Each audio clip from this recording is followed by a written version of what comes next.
Welcome in RBIT in online classes. जैसा कि हम पहले आपको चैप्टर्स चलते रहे हैं, हमारा सर्किल फिनिश हो चुका है। सर्किल के साथ कोऑर्डिनेट ज्योमेट्री का फर्स्ट पार्ट हम कहेंगे खत्म हो चुका है। आज हम आपके लिए कोऑर्डिनेट ज्योमेट्री का सेकंड पार्ट लेके चल रहे हैं, जिसमें कि हमारे पास 3 चैप्टर हैं। 3 चैप्टर में एक है पॉइंट इन स्पेस, अंतरिक्ष में बिंदु, सरल रेखा और समतल। इन 3 चैप्टर को पढ़ने के साथ हमारा कोऑर्डिनेट ज्योमेट्री सेकंड पार्ट भी फिनिश हो जाता है। उसी की कड़ी में आगे बढ़ते हुए, जैसा कि मुझे अंदेशा है और भली प्रकार से मैं ये कह सकता हूँ कि मैक्सिमम स्टूडेंट्स हमारे बुक्स नहीं ले गए होंगे, तो उनके लिए हम फार्मूला भी लेके चल रहे हैं। और कोऑर्डिनेट ज्योमेट्री तब तक आसान है जब तक आपके मुंह पे फार्मूले रटे हुए हैं। जितना ही अच्छा फार्मूला आप लर्न रखेंगे, उतना ही आपके लिए क्वेश्चंस को सॉल्व करने में, न्यूमेरिकल प्रॉब्लम्स को सॉल्व करने में कहीं भी कठिनाई नहीं होगी। तो मैं उम्मीद करूं और आप जरूर नोट कीजिएगा, और नोट करने के साथ उसे याद जरूर कीजिएगा। नहीं याद होगा तो न्यूमेरिकल में हर प्रॉब्लम में एक नया फार्मूला, हर प्रॉब्लम में एक नया फार्मूला। और फार्मूले बहुत नहीं होते, बस थोड़ा सा मॉडिफिकेशन होता है, उन मॉडिफिकेशंस के अकॉर्डिंग हमें चलना है। जैसा कि कोविड-19 के चक्कर में अभी तक हमारी क्लासेस बहुत खत्म हो गई होती है, और हम अपने स्टूडेंट्स के लिए बेटर से बेटर दे सकते हैं। हमारे स्टूडेंट्स इतने होनहार हैं कि वो अच्छा रिस्पॉन्स करते हैं, लेकिन ऐसा कुछ हुआ है कि जिसकी वजह से किसी ने सोचा नहीं था कि ऐसी स्थिति आएगी। तो उस स्थिति में हमको सबको टाइम के अकॉर्डिंग एडजस्ट करना है, और उस टाइम को अपनी कमजोरी नहीं बनाना है, उसको प्लस में ही लेके चलना है, पॉजिटिव रखना है। तो पॉजिटिव नेचर रखते हुए स्ट्रॉन्ग विल पावर के साथ हमको आगे बढ़ना है और कंप्लीट सक्सेस होना है, कहीं भी फेलियर नहीं साबित होना है। मुझे पूरा उम्मीद है और मैं बिलीव करता हूँ, फेथ करता हूँ कि हमारे स्टूडेंट्स हमें कहीं निराश नहीं करेंगे। जितनी अच्छी कोशिश हम लोग कर सकते हैं, करने के प्रयास में हैं। आरबीआईटी परिवार के सदस्य हैं आप, और आरबीआईटी के जो प्रमुख लोग हैं वो आपकी जीवन की सुरक्षा के लिए और आपके भविष्य की देखरेख के लिए लगातार तत्पर हैं। हमारा प्रयास आपका एक अच्छा जीवन बनाना, उस प्रयास की कड़ी को आगे करते हैं और चलते हैं कंटिन्यू करते हुए। चैप्टर है हमारा अंतरिक्ष में बिंदु। जैसा कि हम लोग जानते हैं, बिंदु बिंदु कई होते हैं। जैसे प्लेन की बात करें तो एक्स वाई पे चले जाते हैं, लेकिन बात करेंगे स्पेस में, अंतरिक्ष में, तो वहां पर हमें किसी भी चीज की स्थिति पता करने के लिए 3 बिंदुओं पर चलना होता है, एक्स वाई जेड। तो यहाँ पे जितने भी हमको पॉइंट मिलेंगे वो 3 में मिलेंगे, वो एक्स वाई और जेड होंगे। तो उसी के आधार पर चलेंगे। पहला न्यूमेरिकल जो होता है वो है दूरी सूत्र। दूरी सूत्र में है आपका है 2 बिंदु P x1 y1 z1 and Q x2 y2 z2 के बीच की दूरी। पहले जैसे फार्मूला है, कुछ नहीं, PQ is equal to root x2 minus x1 का square plus y2 minus y1 का whole square plus z2 minus z1 का होल स्क्वायर। दूसरा फार्मूला आपसे कहेगा कि अंतः विभाजित करते हैं उस बिंदु के निर्देशांक, तो मूल बिंदु P x1 y1 z1 Q x2 y2 z2 को m ratio n, m अनुपाते n में अंतः तथा बाह्यतः विभाजित करने वाले बिंदु R के निर्देशांक, जो बिंदु विभाजित कर रहा है m रेशियो n में, उसके निर्देशांक ज्ञात करने के लिए m x2 plus n x1 upon m plus n, दूसरा m y2 plus n y1 m plus n। अब जैसा x के साथ था उसी तरह y की तरह, तो अब z में भी आएंगे तो क्या हो जाएगा m z2 plus n z1 upon m plus n। Clear? इसी तरीके से माइनस में अगर जाएंगे तो जहां पे प्लस था वहां पे क्या हो जाएगा minus, m x2 minus n x1 upon m minus n, m y2 minus n y1 upon m minus n, m z2 minus n z1 upon m minus n। Clear? Same फार्मूले पर होता है कि यदि हमको कह देता है कि PQ को लैम्डा रेशियो 1, मतलब एक रेशियो हमको दे रखा है कि लैम्डा इज टू 1 के अनुपात में विभाजित करता है, तो R के निर्देशांक, तो जहां m था वहां लैम्डा और जहां n है वहां पे 1। उसी तरीके से लिख देंगे, फार्मूला हमारा रेडी हो जाता है, कोई भी डाउट नहीं। अब इसमें एक पॉइंट आता है, यदि लैम्डा हमारा पॉजिटिव है तो वो अंतः होगा, और अगर निगेटिव है तो वो बाह्यतः होगा। एक कंडीशन होती है जबकि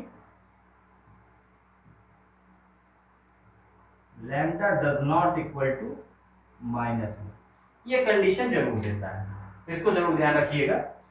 नेक्स्ट फार्मूला, बिंदु P x1 y1 z1 तथा Q x2 y2 z2 को मिलाने वाली सरल रेखा। अब जो 2 बिंदु हैं हमारे P और Q को मिलाने वाली सरल रेखा के मध्य बिंदु का नियामक, मतलब निर्देशांक, x1 plus x2 upon 2, y1 plus y2 upon 2, z1 plus z2 upon 2। Simple से है। किसी त्रिभुज के केंद्रक के निर्देशांक, त्रिभुज दिया हुआ है उसके बिंदु दिए होंगे, तो x1 y1 z1 x2 y2 z2 और x3 y3 z3, क्योंकि 3 बिंदु हैं, तीनों में x1 z चलेगा, तो तीनों का सम, जैसे मीन वैल्यू निकालते हैं, x1 plus x2 plus x3 upon 3, y1 plus y2 plus y3 upon 3, z1 plus z2 upon plus z3 upon 3। दिक्कोज्या निकालना होता है तो यदि एल एम और एन किसी रेखा, जो रेखा का समीकरण होता है lx square plus m x plus n equal to 0, उस तरीके से चलता है। तो एल एम एन होता है किसी रेखा की दिक्कोज्याएं हैं तो उनकी एक कांस्टेंट वैल्यू होती है L square plus M square plus N square equal to 1, जहां L cos is equal to cos alpha, m is equal to cos beta और n is equal to cos gamma लेके चलते हैं। ये होता है x अक्ष की दिक्कोज्याएं हैं तो उसका जो पॉइंट होता है 1, 0, 0, मतलब सिर्फ x की वैल्यू 1 होगी बाकी 0 होगी। इसी तरह जब y पर जाएंगे तो y की वैल्यू 1 होगी बाकी 0 होगा, मतलब 0, 1, 0। z पर जाएंगे तो z की वैल्यू 1 होगी बाकी 0 होगा, तो 0, 0, 1। क्लियर? तो बहुत ही टिपिकल नहीं है फॉर्मूले को याद करना, बस थोड़ा सा फोकस करना है। थर्ड, यदि PQ की दिक्कोज्या LMN है तो PQ की दिक्कोज्या -L -M -N होगी। क्लियर? ये हमारे 4 फार्मूले, अभी और फार्मूले हैं, नोट कर लें फिर आगे चलें। चले फिर आगे चलते हैं। जो अगले फार्मूले हैं हमारे, दिक् अनुपात निकालेंगे। बिंदु A x1 y1 z1 तथा B x2 y2 z2 को मिलाने वाली रेखा का दिक् अनुपात x2 - x1 y2 - y1 z2 - z1।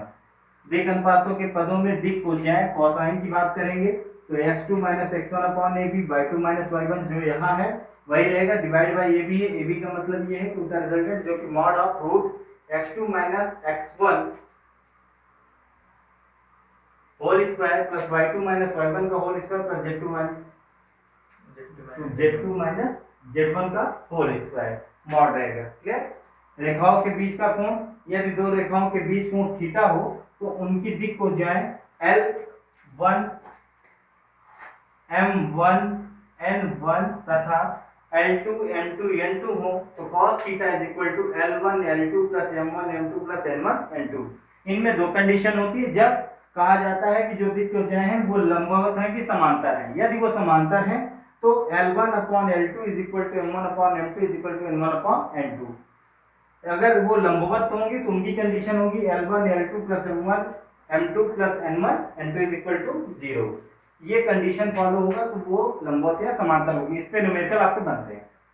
यदि रेखाओं के दिक् अनुपात क्रमशः A1 B1 C1 A2 B2 C2 तो cos थीटा जैसे ये था आपका उसी तरीके से A1 A2 plus B1 B2 plus C1 C2 upon A1 square root में B1 square plus C1 into root A2 square plus B2 square plus C2 square. यदि रेखाएं ए समांतर होंगी, समांतर के लिए कंडीशन वही है जैसे यहाँ था, तो A1 upon A2 plus B1 upon B2 plus C1 upon C2 लंब है तो जैसे इसमें था वही है A1 plus A2 A1 into A2 plus B1 B2 C1 C2 equal to 0। तो बहुत डाउट नहीं, सेम फार्मूला ट्राई कर रहा है, बस थोड़ा सा अंतर इस वाले फार्मूले में, तो इसको देखना है। प्रक्षेप P x1 y1 z1 तथा Q x2 y2 z2 मिलाने वाली सरल रेखा का उस सरल रेखा पर प्रक्षेप जिस दिक्कोज्याएं L M1 में है, तो सरल रेखा का प्रक्षेप निकालना दिक्कोज्या के अनुसार, तो उसका lambda L x2 - x1 plus m y2 - y1 plus n z2 - z1 इस फार्मूले के साथ न्यूमेरिकल होंगे। क्लियर? आप नोट कर लें। चलिए क्वेश्चंस की ओर आते हैं। और क्वेश्चन हमारा जो पहला क्वेश्चन है एस्टक पूछता है कि किस कोऑर्डिनेट में है चतुर्थांश, जिसको कि हम लोग जानते हैं और हमारे स्टूडेंट ईडी में भी पढ़े होंगे। तो उसी तरीके से यहाँ पे भी पूछता है। अष्टक का नाम जब भी पूछेगा किस अष्टक में है तो उसके लिए बहुत दिक्कत नहीं होती है। जैसे हम लोग जानते हैं अगर हम किसी बात की करते हैं तो x यहाँ लेते हैं, x डैश यहाँ लेते हैं, y यहाँ लेते हैं, y डैश यहाँ लेते हैं। तो इसका मतलब ये होता है कि x में जो है वो प्लस है और x डैश में जो है वो निगेटिव, y में है तो प्लस और y डैश है तो निगेटिव। जिस तरीके से हम लोग यहाँ सेम कॉन्सेप्ट यूज करना है तो यहाँ पे भी जो दिया है वो x y z के रूप में ले चलेंगे। बस बात क्या करेंगे, मूल बिंदु O से लेके चलेंगे। तो किसी भी रखेंगे तो जैसे आपको कहा है पहला पॉइंट दिया है आपका 1, 2, 3। इसके अष्टक जब देंगे तो ये x y z है तो O आप कंसीडर करेंगे डायरेक्ट, और जब तीनों प्लस है तो मतलब ये क्या है, तीनों x y z, तो ये हो जाएगा x y और z। क्लियर? दूसरा है आपका -3 -2 -5। अब यहाँ पर भी देखिए तीनों माइनस में है तो मतलब माइनस है तो डैश लग जाएगा, वो x डैश y डैश और z डैश। तीसरा -4 2 -5, इसको लेके चलेंगे तो जहां माइनस है उससे पहले ओ लिख लेंगे मूल बिंदु का, और फिर x डैश प्लस है तो y और माइनस है तो o x dash y z dash. 4, -3, -1 और 6। यहाँ पे भी वही, अब माइनस में है तो डैश, माइनस है डैश और प्लस है तो डैश। बहुत ही सिंपल है, अष्टक है, सिंपल सिंपल है। अगर प्लस में है तो बिना डैश के, और अगर माइनस लगा है तो एक्स वाई जेड के हिसाब से लेंगे, उसको डैश में रख देंगे। सिंपल कॉन्सेप्ट के साथ, कुछ भी नहीं सोचना। अगला क्वेश्चन है, दो बिंदुओं 3, 4, 5 और -1, 3, -3 के बीच की दूरी ज्ञात करना है। तो जैसे अभी फार्मूला था हमारा, दूरी का सूत्र था, चूंकि दो बिंदुओं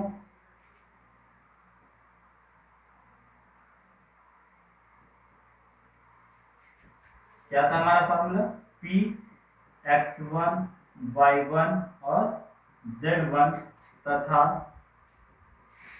Q x2 y2 z2 के बीच की दूरी।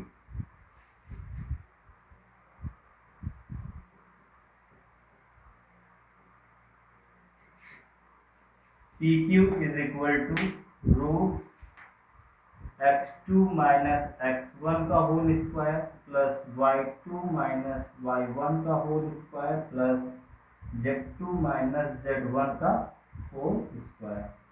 क्लियर? इस फार्मूले पे चलेंगे तो बस वही है कि दिए गए जो बिंदु हैं उनकी तुलना कर देंगे। तो जो दिए गए, क्योंकि दिए गए बिंदु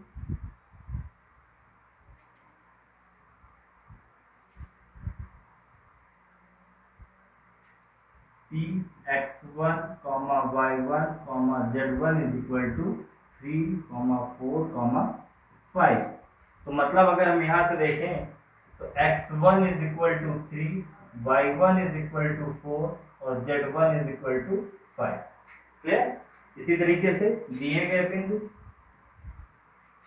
Q x2, y2, z2 is equal to क्या दिया हुआ है, -1, 3, -3। तो यहाँ से अगर निकालेंगे कंपेयर करके तो x2 is equal to -1, y2 is equal to 3, z2 is equal to -3। तो बस फार्मूले में डायरेक्ट हम x2 x1 और y2 y1 वैल्यू रखते जाएंगे। इसलिए PQ is equal to root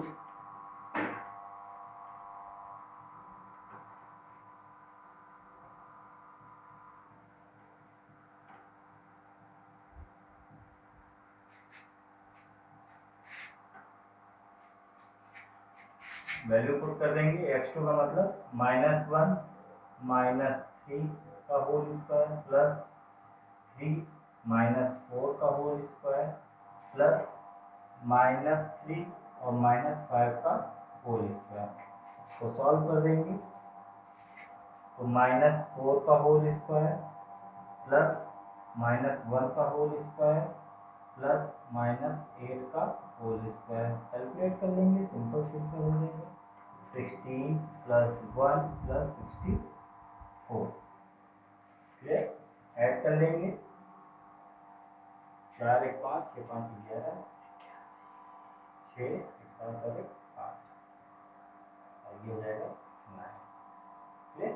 बस सिंपल सा क्वेश्चन है, डायरेक्ट फार्मूले पर है, कुछ भी नहीं करना होता है। अब अगले क्वेश्चन पे आते हैं। दिखा रहा है हमारा क्वेश्चन है, बिंदु 0 7 10 -166 -4 96 एक समकोण समद्विबाहु त्रिभुज बनाते हैं। मतलब किसी त्रिभुज के 3 बिंदु दिए हैं।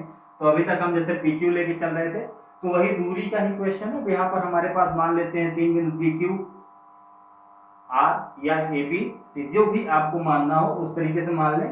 तो बिंदु A मान लेते हैं, क्या दिया हुआ है, 0 7 और 10। बिंदु B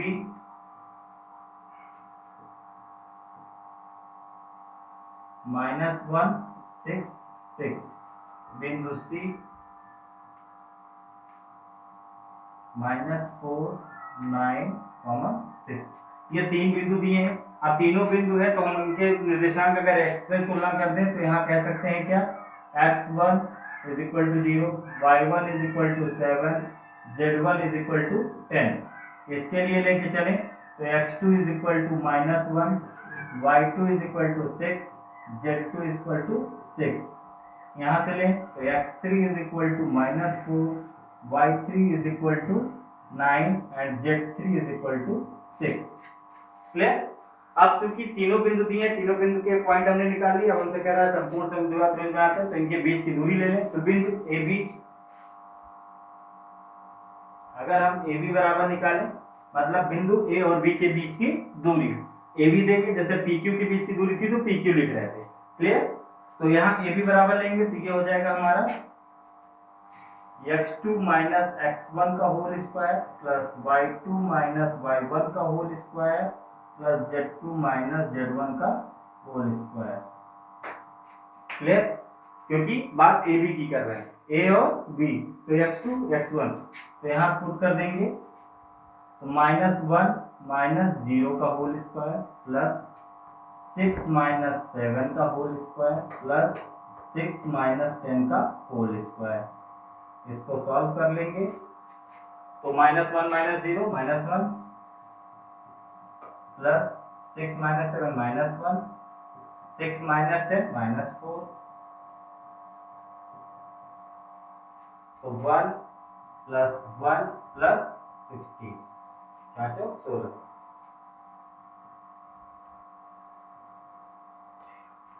ठीक।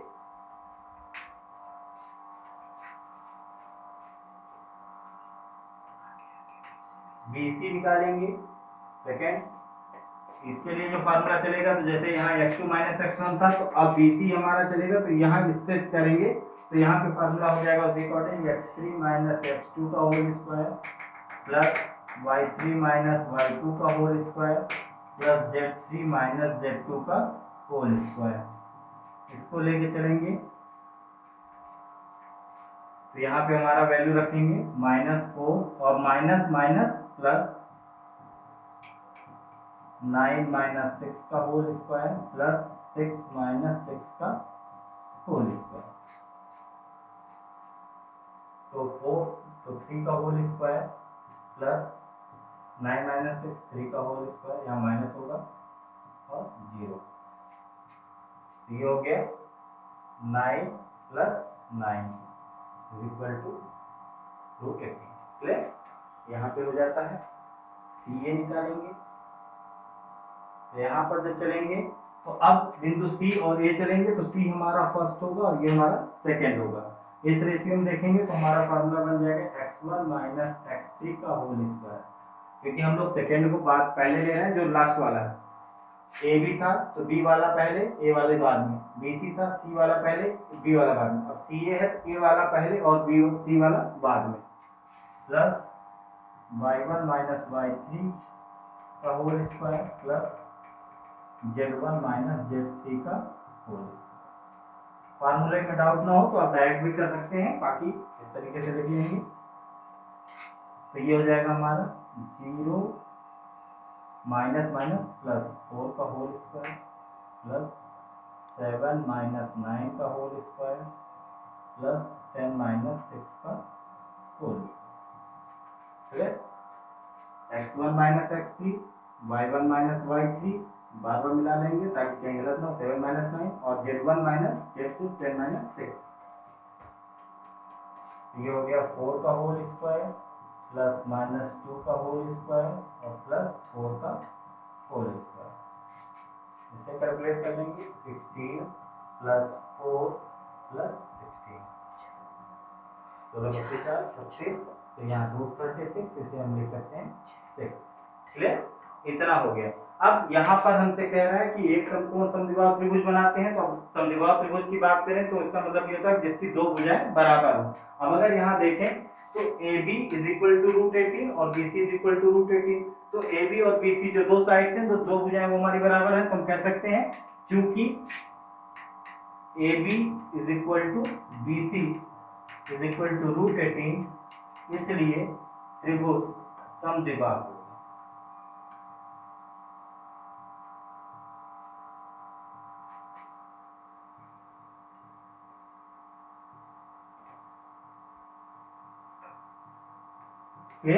कि मतलब दो भुजाएं बराबर है तो समद्विबाहु त्रिभुज होगा, समद्विबाहु त्रिभुज है तो AB is equal to BC। Clear. इतना कर लीजिए, फिर हम फोटो करते हैं।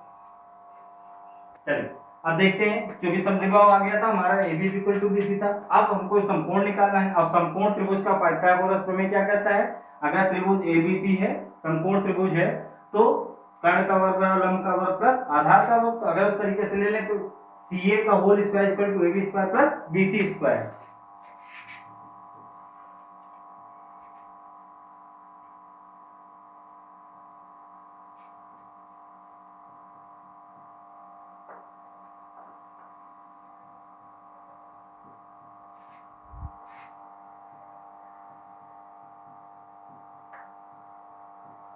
समकोण त्रिभुज होता है तो लंब कर्ण का वर्ग बराबर लंब का वर्ग प्लस आधार का वर्ग, तो वही है CA का whole square equal to AB square plus BC square. अब CA की वैल्यू यहां रख दें तो 6 का होल स्क्वायर, AB की जगह √18, BC की जगह √18, इसे सॉल्व कर दें तो 36, 18 plus 18, 36 is equal to 36। Clear? तो जब हमारा इस पे भी कंसीडर कर रहा है तो अब हम कह सकते हैं कि चूंकि समकोण त्रिभुज भी है और समद्विबाहु भी है, तो दिया गया त्रिभुज ABC हमारा समद्विबाहु समकोण त्रिभुज होगा। इसलिए दिया गया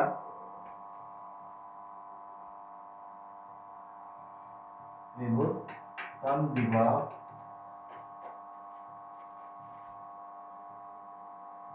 समकोण त्रिभुज होगा। क्लियर? पहले कंडीशन हमने AB इक्वल टू BC निकाला, फिर समकोण त्रिभुज के लिए AB CA square equal to AB square plus BC square prove करना।